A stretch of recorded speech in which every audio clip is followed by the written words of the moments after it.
Hi friends, good morning. నేను మీ David sir, polity faculty. ఈ మధ్యలో మనము పాలిటీకి సంబంధించినటువంటి విషయాలు కొన్ని పేపర్లో చూస్తూ ఉన్నాం, తరచుగా మనకు కనిపిస్తూ ఉన్నాయి. చాలామంది విద్యార్థులు సందేహపడుతూ నాకు మెసేజ్ చేయడం అనేది జరుగుతుంది. సార్, ఈ విషయాన్ని గురించి క్లారిటీ ఇవ్వండి అని.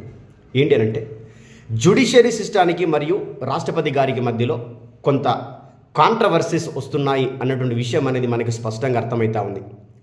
మరి ఏంటి ఇక్కడ ఎవరిది ఫైనల్ డెసిషన్ అని అంటే, సుప్రీంకోర్టుది మాత్రమే ఫైనల్ డెసిషన్ అవుతుంది.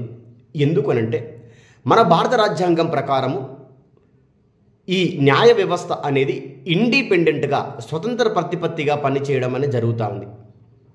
అంటే ప్రభుత్వంలో న్యాయ వ్యవస్థ భాగంగా ఉన్నప్పటికీ కూడా ఈ ప్రభుత్వం వ్యవస్థల నుండి న్యాయ వ్యవస్థను సపరేట్ చేసి ఇండిపెండెంట్ జ్యుడిషియరీ సిస్టమ్ అనే కాన్సెప్ట్ని మనం ఇవ్వడం అనేది జరిగింది. ఇక్కడ రెండు విషయాలు మన కాంపిటేటివ్ ఎగ్జామ్లో వస్తాయి. మన భారతదేశంలో న్యాయ వ్యవస్థ ఏదైతే ఉందో దాని లక్షణాలు ఏంటి అని అంటే, సింగిల్ జ్యుడిషియరీ సిస్టమ్ అనేది ఉంది, ఇండిపెండెంట్ జ్యుడిషియరీ సిస్టమ్ అనే లక్షణాలు ఉన్నాయి. ఏకీకృతమైనటువంటి న్యాయ వ్యవస్థ అనేటటువంటి అంశాన్ని ఇంగ్లాండ్ దేశం నుంచి తీసుకున్నాం. ఇండిపెండెంట్ జ్యుడిషియరీ సిస్టమ్ అనగా స్వతంత్ర ప్రతిపత్తి కలిగినటువంటి న్యాయ వ్యవస్థ అనే అంశాన్ని అమెరికా నుంచి తీసుకున్నాం. ఇక్కడ అర్థమవుతుంది ఏముంది అంటే, న్యాయ వ్యవస్థకు స్వతంత్ర ప్రతిపత్తి అనేటటువంటిది ఉంది.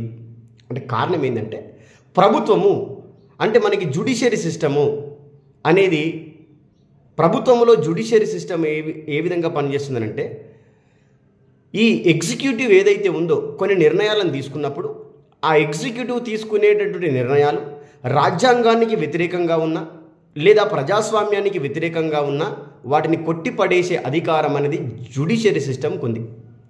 కాబట్టి జ్యుడిషియరీ సిస్టమ్ చెప్పిందే ఫైనల్ అవుతుంది అన్న విషయాన్ని ఇక్కడ మనం గమనిస్తూ ఉండాలి. అందుకే మనకి ఇక్కడ పేపర్లో మనం చూస్తూ ఉంటే ఏం కనిపిస్తుందంటే, జ్యుడిషియరీ వర్సెస్ ఎగ్జిక్యూటివ్ జరుగుతున్నప్పుడు జ్యుడిషియరీ డిసిషన్ మేకింగే ఫైనల్ డిసిషన్ మేకింగ్ కావడం అనేది జరుగుతూ ఉంది. ఎందుకంటే ప్రభుత్వాలు తీసుకునేటటువంటి నిర్ణయాల వల్ల రాజ్యాంగానికి ముప్పు జరుగుతుంది అన్నా కానీ, ప్రజాస్వామ్యానికి ముప్పు జరుగుతుందన్నా కానీ వాటిని కొట్టివేసే అధికారం అనేది జ్యుడిషియరీ సిస్టమ్కి ఉంటుంది. కాబట్టి జ్యుడిషియరీ నిర్ణయమే ఫైనల్ నిర్ణయం అన్న విషయాన్ని గమనించండి.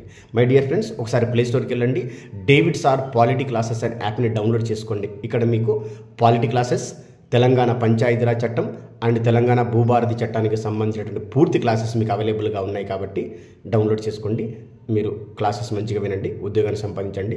అదేవిధంగా మన యూట్యూబ్ ఛానల్ని కూడా సబ్స్క్రైబ్ చేసుకోండి. ఈ విషయాన్ని మీ స్నేహితులందరికీ ఫార్వర్డ్ చేయండి, లైక్ చేయండి. Thank you my dear friends.